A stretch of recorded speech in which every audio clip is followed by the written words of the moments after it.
교독하겠습니다. 첫 번째 절은 메인 절이니까 함께 같이 읽겠습니다. 시작. 좋은 땅에 뿌려졌다는 것은 백배 결실을 하는 자니라. 또 이르시되 너희가 무엇을 듣는가 스스로 삼가라. 너희의 헤아리는 그 헤아림으로 너희가 헤아림을 받을 것이며 더 받으리니 있는 자는 받을 것이요 없는 자는 그 있는 것까지도 빼앗기리라. 또 이르시되 하나님의 나라는 사람이 씨를 땅에 뿌림과 같으니 그가 밤낮 자고 깨고 하는 중에 씨가 나서 자라되 어떻게 그리 되는지를 알지 못하느니라. 땅이 스스로 열매를 맺되 처음에는 싹이요 다음에는 이삭이요 그 다음에는 이삭의 충실한 곡식이니라. 열매가 익으면 곧 낫을 대나니 이는 추수 때가 이르렀음이라. 또 이르시되 우리가 하나님의 나라를 어떻게 비교하며 또 무슨 비유로 나타낼까? 겨자씨 한 알과 같으니 땅에 심길 때에는 땅 위의 모든 씨보다 작은 것이로되 심긴 후에는 자라서 모든 풀보다 커지며 큰 가지를 내나니 공중의 새들이 그 그늘에 깃들 만큼 되느니라. 아멘. 자리에 앉으시기 바랍니다.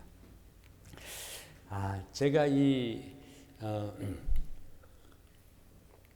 내시나 누가 지키나 이 씨 뿌리는 자의 비유를 가지고 이 시리즈를 지난주에 정말 끝내려고 했는데 성경을 읽던 중에 한 번 더 이 주제의 말씀을 드려야 할 이유가 생겼습니다. 왜냐하면 우리 주님께서도 이 말씀을 하신 다음에 덧붙여서 몇 말씀 더 하신 것이에요. 우리가 그것을 읽었습니다. 그래서 제가 오늘 설교 제목에 내 신앙 누가 지키나 에필로그라고 그렇게 제목을 붙였습니다. 여러분 다 아시겠지만 에필로그 하면은 연극이나 뭐 소설, 영화 이런 거 끝난 다음에 덧붙이는 말을 뜻하죠. 그죠? 그 에필로그 안에 또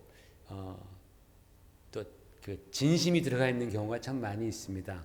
그래서 저도 이제 에필로그라는 제목을 붙여봤습니다. 여러분 지난 2달 동안에 우리가 이 씨 뿌리는 자의 비유에 관해서 말씀을 들었는데 예수님께서 말씀하실 때 비유를 많이 드셨잖아요. 그죠? 비유들이 많아요. 많은 비유들이 있는데 그 중에 제일 첫 번째 비유가 바로 이 씨 뿌리는 자의 비유예요. 네? 많은 말씀 중에서 바로 첫 번째 비유가 바로 이 씨 뿌리는 자의 비유다. 그래서 비유 중에 비유다라고 저는 얘기를 해봅니다. The parable of parables. 비유 중에 비유다. 우리가 이 씨 뿌리는 자의 비유는 너무나 잘 알고 있습니다. 그래서 예수교, 기독교에 입문하는 그런 분들과 또 신앙생활을 지금까지 쭉 해오고 있던 분들에게도 이 비유는 너무나 중요해요. 왜냐하면 이것은 기본에 대해서 말씀하고 있어요. 기본에 대해서 말씀합니다. 그래서 이 비유의 내용을 보면 모름지기 그리스도인들은 예수님을 믿는 자들은 자기 마음밭을 잘 관리해서 좋은 땅이 되어서 하나님 기뻐하시는 좋은 열매를 많이 맺어야 한다. 이게 이제 이 비유의 어떤 핵심 내용이죠. 그래서 제가 이번에 사실은 이 씨 뿌리는 자의 비유를 쭉 제가 준비하면서 조금 저는 다른 각도에서 어프로치를 했다라고 저는 생각을 합니다. 예전에도 했었지만 이번에 준비를 하면서 더 많은 제가 또 은혜도 받았어요. 그래서 이 비유에서 제가 말씀했던 것은 여러분 다 이제 기억을 하시겠죠. 우리가 할 수 있는 것과 할 수 없는 게 있는데 할 수 없는 건 놔두고 할 수 있는 것에 우리가 집중하자. 신앙생활 내가 할 수 있는 거에 좀 집중하자라는 거죠. 첫 번째로 하나님 말씀을 좀 지키자. 내 마음 안에 킵하자라는 거예요. 말씀이 왔다가 사라지지 않도록 내가 하여튼 노력해서 읽든지 외우든지 뭐 듣든지 해가지고 하나님 말씀이 내 안에 좀 남아있게 하자. 이건 우리가 좀 할 수 있는 게 아니냐. 그것이 말씀을 지키자. 두 번째로는 뿌리를 내리자 했습니다. 뿌리를 내리자. 내가 하나님 말씀을 그냥 간직하는 것만으로 되는 게 아니라 그것을 깊이 묵상하고 그 다음 단계죠. 깊이 묵상함으로 말미암아 주님과의 관계를 디벨롭하자라는 거죠. 주님과의 관계, 또 하나는 교회를 통해서 성도들과의 관계를 우리가 깊이 디벨롭하는 것이 그게 뿌리를 내리는 거다. 성도로서 우리는 두 관계에 성공해야 돼요. 주님과의 관계에 성공해야 되고 성도들과의 관계에 성공해야 돼요. 그래서 말씀과 교회가 중요한 것이죠. 이것이 뿌리입니다. 이 관계에 성공할 때에 우리는 세상에 박해와 환난이 와도 능히 이길 수 있습니다. 그리고 그리스도인으로서 또 이 세상에서 내가 육신이 있는 한 평생 나를 괴롭히는 그런 세 가지가 있으니, 하나는 세상의 근심, 걱정, 염려고, 또 하나는 재물에 대한, 돈에 대한 욕심과 유혹이고, 또 하나는 쾌락을 쫓아가는 우리의 부패한 심령이다. 이 세 가지, 근심, 걱정, 그리고 돈에 대한 욕심, 유혹, 그리고 쾌락, 이 세 가지를 우리가 반드시 극복해야 한다. 이것을 위해서 우리가 투쟁하고 싸워야 한다. 그렇게 이것을 극복할 때에 우리는 좋은 밭이 되어서 우리 안에 열매가 맺혀진다라고 말씀했습니다. 그리고 열매가 많은 종류의 열매가 있지만은 제가 특별히 이번에 6가지 열매에 대해서 말씀을 드렸습니다. 회개 열매라고 했습니다. 우리 그리스도인으로서 모름지기 우리는 회개하고 있는가? 나는 정말 회개하고 있는가? 이게 너무나 중요한 거라고 말씀드렸죠. 왜요? 회개는 우리에게 주신 또 한 번의 찬스이기 때문에, 기회이기 때문에. 나는 넘어졌지만 하나님께서 나에게 기회를 주시잖아요. 그 기회를 붙잡는 것이 바로 회개라는 거예요. 그래서 저와 여러분이 크리스찬이라면 우리는 반드시 회개의 열매가 있는 거예요. 여러분, 회개하는 것을 두려워하지 마십시오. 회개는 정말 하나님이 주신 우리에게 큰 축복의 기회다라는 것. 두 번째로 열매는 순종의 열매, 그리고 세 번째로는 거룩의 열매, 사랑의 열매, 입술의 열매, 그리고 지난주에 우리가 전도의 열매, 영혼 구원의 열매에 대해서 말씀을 나누었습니다. 물론 그 외에도 열매하면 우리 마음에 탁 들어오는 게 있죠. 갈라디아서 5장 22절에 성령의 열매입니다. 9가지 열매. 근데 제가 이 성령의 열매 9가지는 제가 몇 년 전에 하나하나 다 했기 때문에 제가 일일이 또 다 설명하면 너무 시리즈가 길어져서 제가 거기에 대해서는 다 설명하지 않았습니다. 이게 지금 우리가 이번 시리즈 때에 쭉 배운 것을 간단하게 요약한 요약본입니다. 자, 그런데 여러분, 우리 예수님께서 이 씨 뿌리는 자의 비유를 주시고 나서 이런 말씀을 하신 거예요. 마가복음 23장 4장 23절 25절 같이 한번 읽어보십시다. 아까 우리 본문 말씀입니다. 시작. 들을 귀 있는 자들은 들으라. 또 이르시되 너희가 무엇을 듣는가 스스로 삼가라. 너희의 헤아리는 그 헤아림으로 너희가 헤아림을 받을 것이며 더 받으리니 있는 자는 받을 것이요 없는 자는 그 있는 것까지도 빼앗기리라 그랬어요. 너희가 헤아리는 그대로 너희가 헤아림을 받을 것이다. 그런 말씀을 하시는 거예요. 여러분, 참 이 말씀이 가만히 보면 좀 두려운 말씀입니다. 제가 제일 이 말씀을 읽으면서 긴장하는 곳은 너희의 그 헤아림으로 너희가 헤아림을 받을 것이며 더 받으리니 라는 그런 대목이 굉장히 긴장하게 만듭니다. 여러분, 요즘에 우리 교회가 세상의 빛과 소금의 역할을 좀 잘 못하는 것 같아서 많이 안타깝습니다. 그런데 그렇다고 해서 교회 말고는 세상에서 하나님의 뜻과 하나님의 사랑과 하나님의 하나님의 그 가르침을 알려줄 곳이 마땅히 다른 곳이 없어요.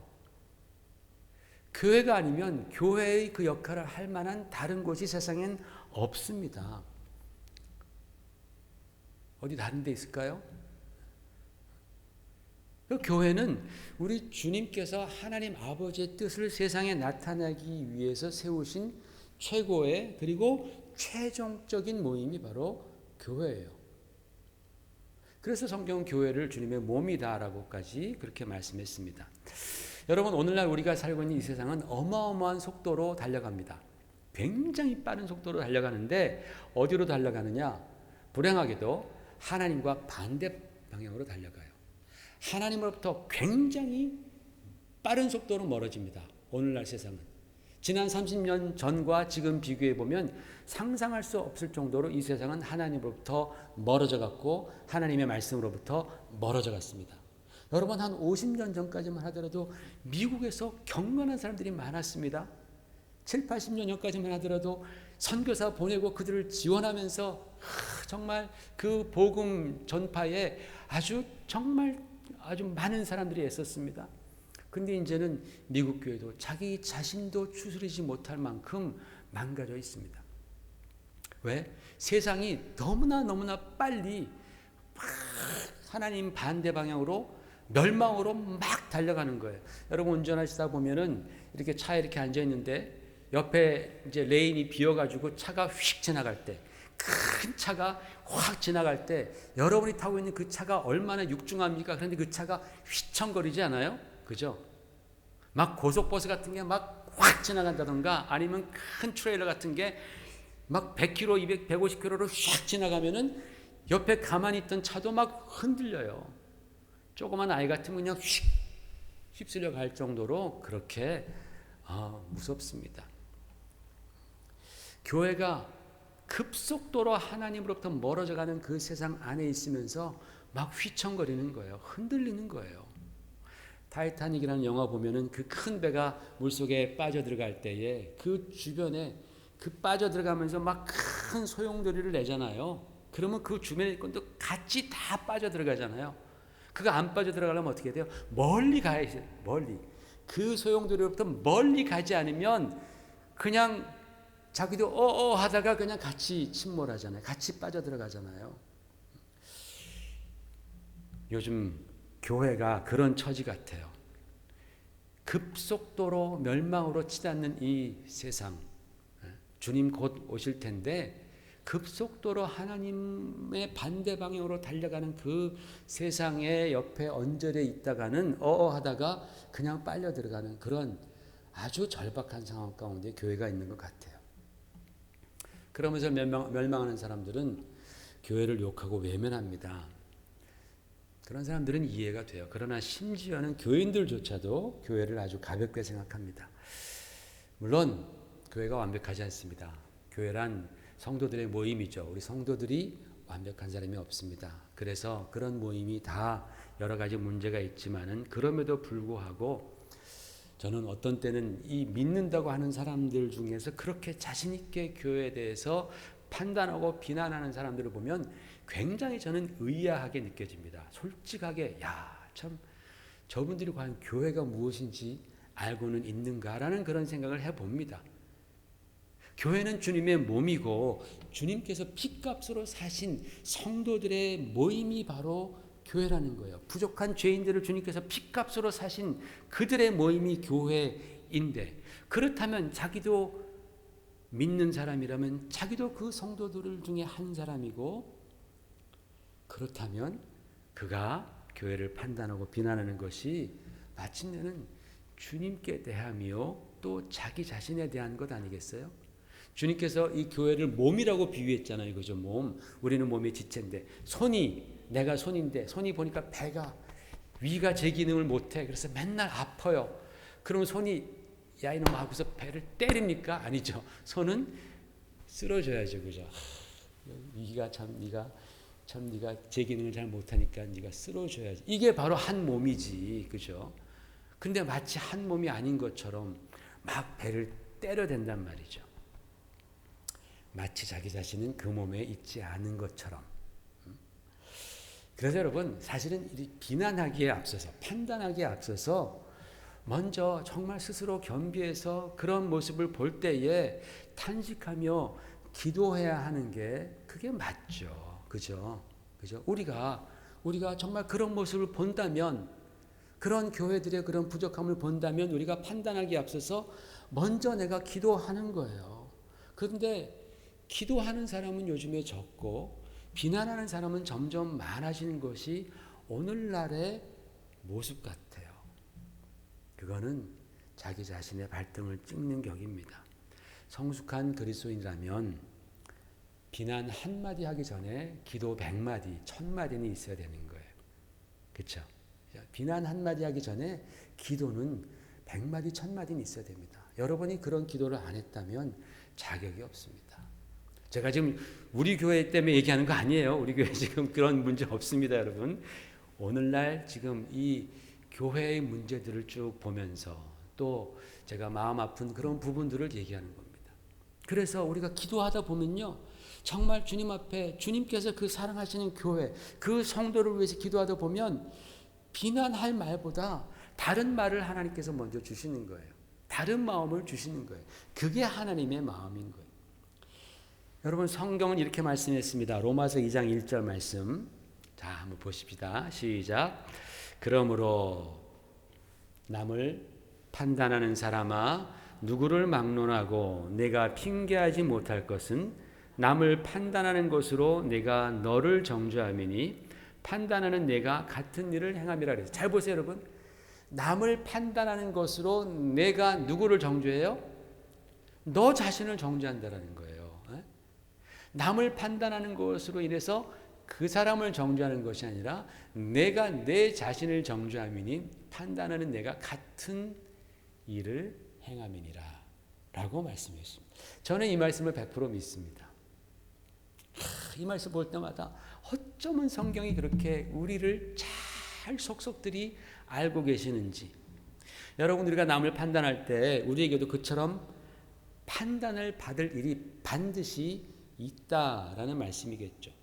비록 지금은 나는 아니야, 나는 절대 그 짓은 안 하는 사람이야, 나는 절대 그런 사람 안 하고 아니고 절대 그런 행동은 안 해라고 아무리 자신 있게 말한다 할지라도 몇 달이 지나서 몇 년이 지나서 그때 그 사람과 같은 환경이 돼 보면 자기도 똑같이 그 일을 하고 있는 자신을 발견하게 됩니다. 또는 그 사람을 비난했던 그 문제가 내게는 없어도 다른 문제가 그와 비슷한, 그와 견줄 만한 다른 문제가 우리에게 있기 마련입니다. 예를 들어서 나에게는 여자 문제는 없는데 돈 문제가 있을 수 있고, 남의 돈 맨날 빌렸다 띄어먹는 그런 돈 문제가 있을 수 있고, 얼마나 남 많이 아프게 합니까? 얼마나 관계를 깨뜨립니까? 그렇죠? 돈 문제는 없는데 입만 열면 아주 거짓말하는 사람들이 있어요. 입만 열면 사기성이 농후한 그런 말들, 사탕 발린 말은 잘하는데 다 거짓말이에요. 거의 다 믿을 말이 하나도 없는 사람들. 그것도 얼마나 관계를 깨뜨리고 사람들을 상처를 줍니까? 거짓말은 안 하는데 이 사람은 착한데 게을러 터져가지고 자기 일을 안 하네. 언제나 남한테 그냥 신세만 지려고 그러고 그러는 경우도 있고. 다 문제들이 다 있단 말이에요. 인간들은 누구나 다 한두 가지씩 약점이 다 있지 않아요? 그게 바로 사람이에요. 이 세상 그 누구도 성인이 없습니다. 완전한 사람이 없습니다. 그저 우리는 다 죄인일 뿐입니다. 도토리 키재기죠. 누가 나보다 더 못났다. 하나님 보시기에는 도토리 키재기예요. 여러분, 도토리 따보셨어요? 조그마한 거 다 모아놓으면 어떤 건 조금 커요. 어떤 건 좀 작고. 근데 쭉 놔보면 다 그게 그거잖아요. 그냥 다 짓이겨서 묵이나 해먹지 그냥. 그죠? 도토리 키재기라는 거예요. 도토리 키재기. 아무것도 아닌 죄인일 뿐들이다. 저와 여러분은. 맞아요, 여러분? 그거 맞습니까? 우리는 정말 하나님 앞에서 죄인일 뿐들이다. 다 약점이 있는 사람들입니다. 그래서 다윗도 이렇게 말합니다. 시편 19편 13절에 같이 읽어볼까요? 또 주의 종에게 고의로 죄를 짓지 말게 하사 그 죄가 나를 주장하지 못하게 하소서라고 기도했습니다. 다윗도 고의로 죄를 짓는다라는 거예요. 무슨 말이야? 알면서도 자꾸만 죄를 짓는 거예요. 알면서 이거 죄인데, 내가 이거 하면 안 되는데, 하나님이 기뻐하시지 않는데, 내가 하나님을 믿는 사람으로서 이 죄에 빠지면 안 되는데라고 알면서 고의로 자꾸만 죄를 범한다라는 거예요. 그 죄가 마침내는 나를 주장하는 거예요. 그 죄에 매이게 된다라는 것이죠. 그거 좀 안 했으면 좋겠는데 하나님 나 좀 도와달라고 다윗이 지금 저렇게 기도한 거예요. 우리도 마찬가지라는 거죠. 우리도 그런 약점이 있어요. 그래서 언젠가 그런 죄가 드러날 때에 예전에 내가 비난했던 바로 그 사람은 비난받을 때 그래 하고 듣지만은 속으로는 칸을 갈죠. 너는 얼마나 잘하나 보자 이제. 너는 얼마나 잘하나 내가 한번 보자. 나는 잊어버려도 그 사람은 안 잊어버리잖아요. 그죠? 그리고 내가 잘못할 때에 애누리 없이 우리를 판단하게 됩니다. 막 두세 배로 그냥 우리는 그 비난을 받게 됩니다. 성경이 지금 바로 그거를 말씀하고 있는 거야. 네가 남을 판단하느냐? 사실은 네가 너를 정죄하는 것이다. 너도 같은 일을 하기 때문이다 라고 말합니다. 그러므로 사랑하는 성도 여러분, 오늘 주님께서 말씀하신 것처럼 우리가 어떻게 헤아리는지, 남들을 어떻게 내가 헤아리는지 그 헤아리는 바대로 남들이 또한 우리를 헤아린다라는 그 사실을 우리는 잘 명심해야 할 것입니다. 게다가 한 가지 더 무서운 사실은 뭐냐 하면 예수님께서도 내가 헤아리는 것처럼 나를 헤아리신다라는 거예요. 이게 무섭죠. 내가 너그럽게 상대를 판단하고 온유하게 대해주면 우리 주님께서도 나를 너그럽게 판단해 주시고 나를 너그럽게 대해 주십니다. 온유하게 대해 주십니다. 상대방이 뭔가 좀 부족하고 잘못하다 할지라도 우리가 웃으면서 그럴 수도 있지. 사람인데 나도 다 실수하는데 그럴 수도 있어. 그러나 그 사람에게 잘하는 부분도 많지 않아? 그 잘하는 부분을 보면서 기다려주면서 그가 극복할 수 있겠지라고 덮어주고 또 참아주면서 기도해 주면 우리의 그런 모습을 보시고 하나님께서 얼마나 흐뭇하시겠어요. 아버지 하나님께서 우리를 보시면서 야, 네가 참 나를 닮았구나. 하나님이 얼마나 우리를 너그럽게 대해주십니까? 얼마나 우리를 참아주십니까? 그렇죠? 얼마나 우리를 용납해 주십니까? 그러니까 우리가 그런 모습을 보이면 하나님께서 기뻐하시겠죠. 야, 네가 참 나를 닮았구나. 그러면서 주님께서는 더욱 우리를 용서해 주시고 우리 곁에 함께 하시면서 주님의 기쁨을 주시는 거예요. 이게 바로 주님께서 우리에게 가르치신 그 기도 안에도 나와 있잖아요. 주님이 우리에게 뭐라고 가르치셨습니까? 우리가 우리에게 죄 지은 자를 용서한 것 같이 우리 죄를 사하여 주옵시고 그렇게 주님 가르치시잖아요. 내가 그 사람의 죄를 용서해 준 것 같이 주님 나의 죄도 그렇게 용서해 주십시오. 내가 그를 헤아린 것 같이 그 방법대로 주님 나를 헤아려 주십시오라고 주님께서 그렇게 기도하라고 말씀해 주셨잖아요. 그러니까 예수님께서는 우리가 남들을 헤아린 대로 주님께서 우리를 헤아려 주시는구나 라고 우리가 알 수 있겠죠. 우리가 그렇게 남을 용납해 주고 기다려주고 덮어준다면 하나님은 반드시 우리를 그렇게 해주실 겁니다. 그러나 내가 반대로 남을 막 칼같이 정죄하고 막 그때 참지 못하고 그 분을 막 이기지 못하고 막 싸납게 정죄하고 비난하면서 대한다면 하나님께서 그런 사람을 보고 뭐라고 말씀하시겠어요? 야, 너는 누굴 닮아서 그러냐 도대체. 내 씨가 내 안에 들어가 있지 않느냐. 근데 넌 누굴 닮아서 꼭 하는 짓이 마귀 같냐? 마귀가 하는 일이 뭐예요? 정죄하는 것 아니겠습니까? 판단하는 것 아니겠습니까? 너는 어떻게 내가 난 자식인데 우리는 하나님으로부터 났다 그랬잖아요. 예수 안에서. 내 자식인데 왜 하는 짓은 꼭 마귀 같냐? 너 그것 좀 고쳐야 되겠다. 남을 그렇게 비방하고 아프게 하는 것이 얼마나 남을 힘들게 하는 것인지 내가 좀 고쳐주겠다라고 하시면서 내 삶에 대해서도 칼같이 평가하시고 거기에 대해 책임을 물으시겠다라는 그런 말씀입니다. 사랑하는 성도 여러분, 우리가 주님의 그 불꽃 같은 눈 아래에서 숨길 것이 어디 있겠습니까? 모든 게 다 드러나잖아요. 그죠? 모든 게 다 드러나는데 주님께서 우리를 칼같이 평가하신다면 나에게 남는 게 도대체 뭐가 있을까요? 우리는 아마 거덜난 인생을 살 겁니다. 진짜 부끄러운 인생을 할 거예요. 내가 그동안에 생각하기를 야 이건 내가 정말 내가 한 일 중에 최고야. 너무나 잘했어. 하나님께서도 이거 분명히 인정해 주실 걸 이라고 생각했던 것도 가만히 분석해 보면 그 안에 정말 자기 자신마저도 속여버린 그런 이기심이 있고 교만함이 있고 복잡한 계산이 다 들어가 있다라는 것이죠. 그것까지 하나님이 다 드러내신다면 내가 그동안 갖고 있다고 생각하는 그것 자체도 사실은 부끄러운 일이라는 거예요. 그냥 빼앗겨 버린다는 거예요. 있는 것도 그냥 다 반납해 버린다는 거죠. 여러분 사람들은요. 우리 자신에 대해서 무지관대해서 내가 어떤 일을 행할 때에 한 30%만 순수함이 있으면 그게 진짜 순수함으로 생각해요. 나는 진짜 그때 진짜 순수하게 했다. 70%는 아니었음에도 불구하고 우리는 우리 자신이 굉장히 순수하고 정의롭고 착하다고 느껴요. 한 51%만 순수함이 있다면요. 우리는 거의 완벽하다고 느낄 거야. 아마 우리는. 나는 완벽했어. 그런데 사실 뜯어보면요, 그렇지 않잖아요. 진짜 면밀하게 분석해보면 그 안에 아까 제가 말씀드렸던 그러한 이기적인 계산이 얼마나 들어가 있으며 교만이 얼마나 들어가 있으며 또 여러 가지, 그죠? 뭐 복잡한 것이 들어가 있잖아요. 그래도 그나마 나에게 한 30%만 순수함이 있으면 나는 되게 순수한 사람이라고 그렇게 착각을 합니다. 내가 내 자신을 감쪽같이 속이는 거예요. 우리는요, 우리의 교만과 이기심을 너무나 잘 포장하는 능력이 있어요. 그래서 다른 사람은 물론이려니와 나도 속여요. 나 자신까지도. 근데 주님은 속지 않습니다. 우리 주님은 다 아시죠.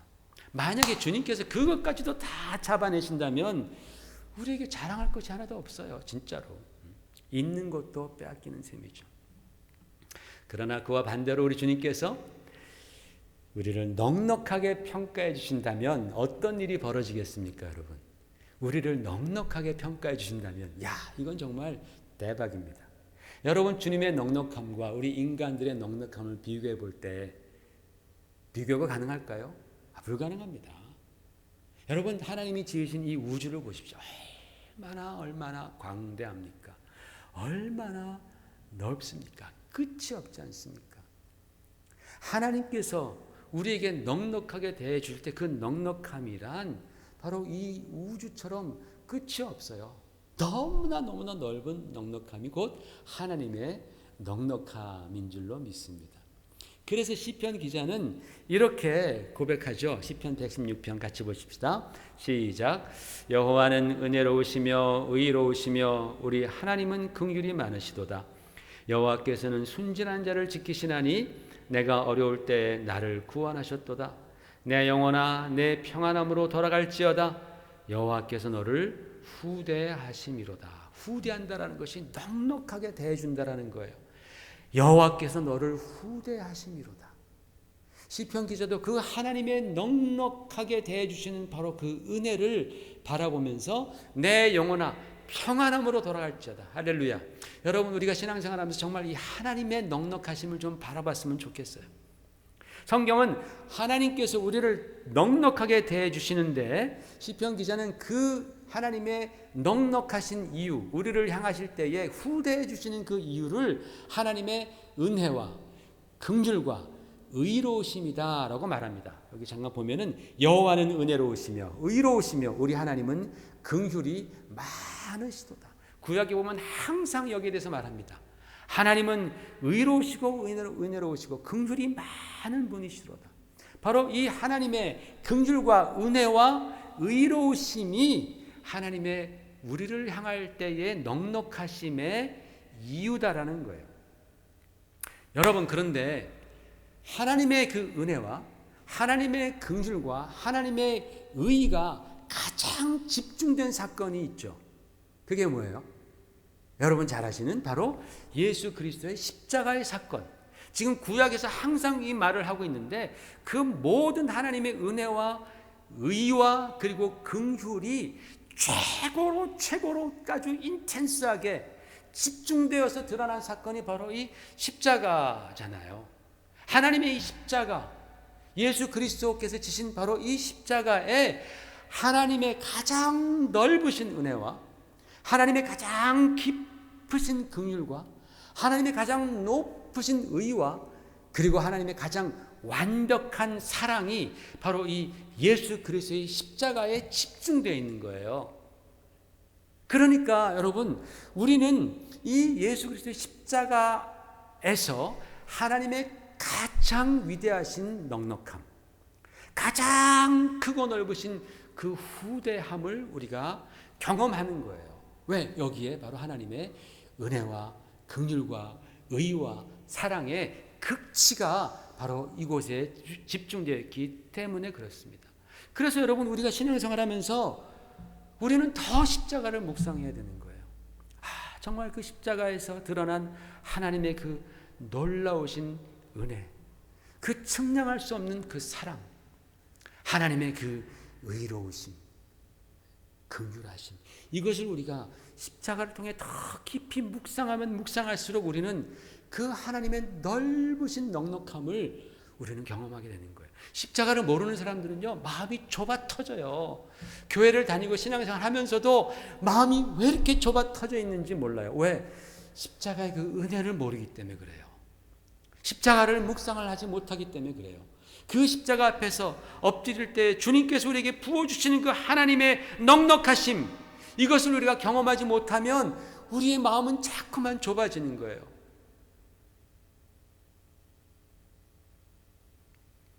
여러분, 우리가 복받는 비결이 바로 이겁니다. 우리의 삶이 부유해지는 비결이 바로 예수 그리스도의 십자가 앞에 나아가서 자꾸만 엎드리는 거예요. 여러분, 신앙생활하면서 바쁘시잖아요. 세상생활 바쁘시지만 정말 우리 신앙의 가장 중심인 예수 그리스도의 십자가, 이곳에서 하나님의 모든 긍휼과 사랑과 의와 그리고 은혜가 집중되어 있는 바로 이 십자가 앞에 여러분이 자꾸만 나아가셔야 됩니다. 그 앞에 엎드리셔야 됩니다. 여러분 집에다 십자가 하나씩 있잖아요. 그렇죠? 걸어놨잖아요. 어딘가에. 하루에 한 번만이라도, 아니 일주일에 두세 번만이라도 그 십자가 앞에 여러분 한번 엎드려 보십시오. 그냥 입술로 고백만 하지 마시고, 그죠? 우리가 엎드려 보십시오. 그 십자가에 엎드릴 때에 여러분 하나님의 은혜가 우리에게 더 놀랍게 부어진다라는 사실을 여러분 경험할 겁니다. 그 십자가 앞으로 나아가시는 겁니다. 이게 바로 여러분 우리가 크리스찬으로서 복받는 비결이고, 우리의 심령이 막 부유해져요. 왜? 하나님께서 넉넉하게 나를 대해 주신다는 걸 내가 알기 때문에 그런 거예요. 여러분, 하나님 넉넉하신 분입니다. 예? 쫀쫀하신 분이 아니에요. 우리는 하나님에 대해서 마음이 좁잖아요. 좁아 터졌잖아요. 그러나 하나님은 우리에 대해서 얼마나 넉넉한 마음을 갖고 계신지 여호와께서 우리를 후대하시는도다. 오늘 제가 이 설교를 하는 이유는 두 가지입니다. 첫 번째로는 다른 사람들이, 우리가 지금 열매에 대해서 쭉 얘기를 들었잖아요. 다른 사람들이 열매를 맺을 때에 내 잣대를 들이대지 말자라는 겁니다. 내 잣대를 들이대면서 판단하지 말자. 오늘 본문에 보면은 이런 말씀 있죠. 28절에 땅이 스스로 열매를 맺되 처음에는 싹이요, 다음에는 이삭이요, 그 다음에는 이삭에 충실한 곡식이니라, 이런 말씀 있잖아요. 그죠? 이 말씀을 가만히 보면 이게 무슨 말씀이에요? 열매를 맺어가는 데 있어서 다 과정이 있다라는 거예요. 그죠? 어떤 경우에 싹이 있어야 되고, 자라서 잎이 무성해져야 되고, 이삭도 만들어야 되고, 그 다음에 열매가 맺힌다. 과정이 있다라는 겁니다. 그래서 볼 때 어떤 성도는 지금 막 싹을 틔우고 계신 분이 있는가 하면, 또 어떤 성도는 이삭을 형성했지만은 이렇게 가만히 들여다보면 아직은 어설퍼. 그 안에 충실한 열매가 있지 않아요. 또 어떤 성도들은 보기에도 좋은 열매를 맺는 성도들도 있어요. 다 과정 가운데 있다고 저는 생각을 하는 거죠. 제가 재작년에 뉴올리언스에 갔다가 거기 시장에 노점에서 뭐 열대나무라고 하는 그런 나무를 하나 이렇게 파는 아줌마가 계시더라고요. 그냥 바켓에다가 그냥 마대자루 한 4등분 정도 해놓은 것 같은 그런 거예요. 그냥 나무 떼기예요. 이렇게 아무것도 없는데 그런 거 갖다 놓고 그게 열대나무라고 사려는 거예요. 그래서 이게 진짜 될까 안 될까 했는데 이제 한번 사와서 한 6불인가 7불 주고 2개 살려다가 속을 것 같아서 하나만 사서 그래서 꽂아놨어요. 이게 아무리 시간이 흘러도 안 나오는 거예요. 안 나오는 거예요. 이걸 틀림없이 이거 죽은 거구나. 그랬는데 올 여름부터 여기에서 싹이 나는데 얼마나 싹이 예쁘게 나는지 몰라요. 아직 꽃은 아직 안 폈습니다. 그 사람이 꽃이 이쁘다 그랬는데 꽃은 아직 안 피는데 막 그냥 잎사귀가 막 나는데 얼마나 이쁜지 몰라요. 꽃은 고사하고 열매는 고사하고라도 잎만 나도 그렇게 이쁘잖아요. 너무나 기쁘고 좋은 거예요. 하나님께서 우리를 그런 마음으로 보시리라 믿습니다. 내가 지금 싹을 틔우고 있건, 내가 지금 잎사귀를 내고 있건, 내가 이삭을 형성하고 있건, 열매를 채우고 있건 간에 하나님께서 우리를 바라보실 때 그런 넉넉한 마음으로 보시는 거예요. 우리도 다른 형제자매들을 볼 때 그런 여유 있는 마음으로 서로 생각을 해주시고 격려해 주시기를 부탁을 드립니다. 두 번째로는 그렇게 하나님이 넉넉한 마음으로 우리를 보신다고 그냥 세워라 내워라 마냥 늘어지지는 말자라는 겁니다.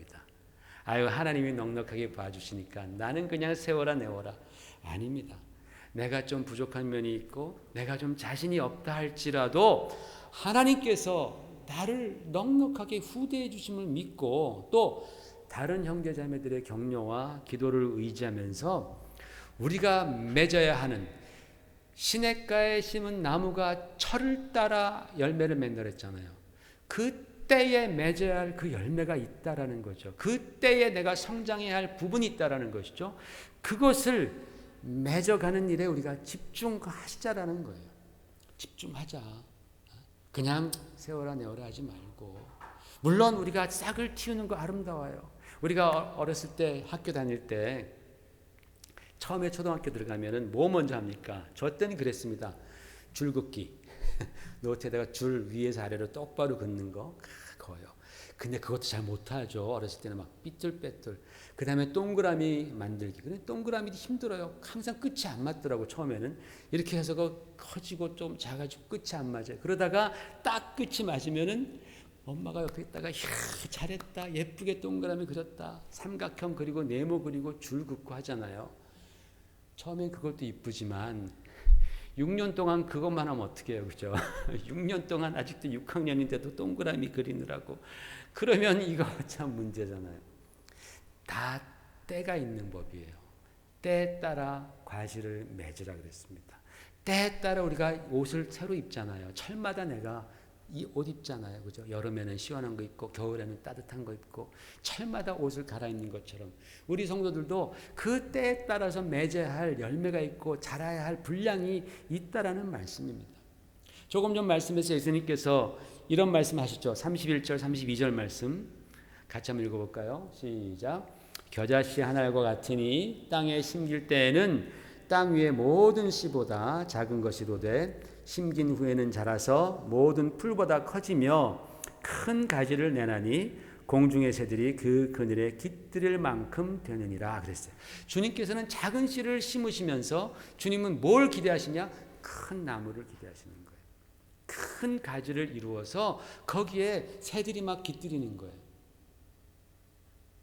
여러분 이게 주님의 우리를 바라보실 때 원대한 꿈입니다. 계획입니다. 그래서 정말 큰 나무를 이루고 큰 가지를 이루기 위해서 주님께서는 좋은 것을 막 먹이는 거예요. 여러분 식물에게도 좋은 것을 많이 먹이면 막 열매들이 막 탐스러운 것들 막 나오잖아요. 그래서 개종한 것들 보면은 개량한 것들 보면은 개종이 아니라 개량한 것들 보면은 막 그냥 탐스러운 좋은 그런 퇴비를 주고 영양소를 공급하면 막 견실한 것들이 나오는 것처럼 우리 주님께서도 우리에게 십자가의 그 은혜와 사랑을 부어주시고 넉넉한 마음으로 우리와 함께 주시는 이유는 우리가 큰 나무로 성장해서 그렇게 주님께 영광 돌리기를 원하시는 거예요. 제가 큰 교회가 되자라는 말씀이 아니고 되면 좋죠. 그런데 먼저는 저와 여러분 우리 각자가 큰 가지가 되어야 한다라는 거예요. 영적인 영향력이 있는 사람들이 되어야 한다라는 거예요. 그래서 주변에 많은 사람들이 나를 볼 때 저분은 정말 참 크리스찬이구나. 뭔가 저분에게는 다른 사람과 다른 어떤 그러한 영적인 역량이 있구나. 그러한 그리스도의 향기가 풍기구나. 이런 것들을 느낄 수 있도록 많은 사람들에게 그런 영향력을 줄 수 있는 그런 큰 가지가 우리가 되어야 되지 않겠어요? 그게 바로 주님께서 우리를 바라보실 때에 기대하시는 바다라는 거예요. 그래서 여러분 우리가 신앙생활하면서 때로는 피곤합니다. 지쳐서 쓰러지기도 하고 때로는 막 포기하기도 합니다. 그렇죠? 그런데 그건 우리의 진심은 아니잖아요. 그죠? 우리가 포기하고 싶은 그것, 쓰러지는 것, 막 놓고 싶은 것, 이게 우리의 진심은 아니잖아요. 그죠? 우리는 그것이 우리의 진심이 아닙니다. 저와 여러분의 진심은 제가 말씀드려 볼까요? 우리가 주님을 내가 좀 더 사랑하는 게 나의 진심이라고 저는 믿습니다. 주님께 내가 조금 더 기쁨을 드리는 삶을 사는 것이 그것이 저와 여러분의 진심이라고 믿습니다. 내가 주님이 기뻐하시는 그 열매를 조금 더 많이 맺기를 원합니다. 내가 좀 더 진한 그리스도인의 향기를 내가 풍기기를 원합니다. 내가 좀 더 주님의 말씀을 더 깊이 깨닫고 그 말씀 안에 내가 거하면서 참 자유하고 기뻐하기를 원합니다. 이게 저와 여러분의 진심 맞잖아요. 그죠? 신앙생활하는 그 진심이잖아요. 그렇다면 여러분, 그 진심 하나님께서 알고 계세요.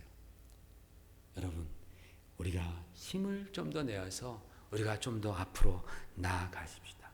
주님은 우리를 후대하신다고 말씀하셨어요.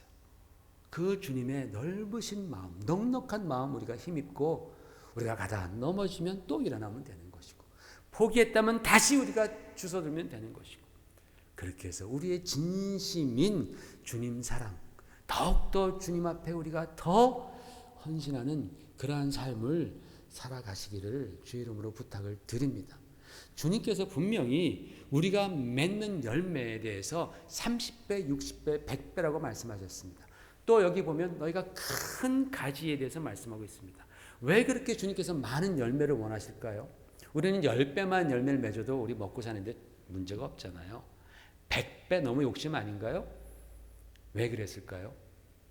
나누라고.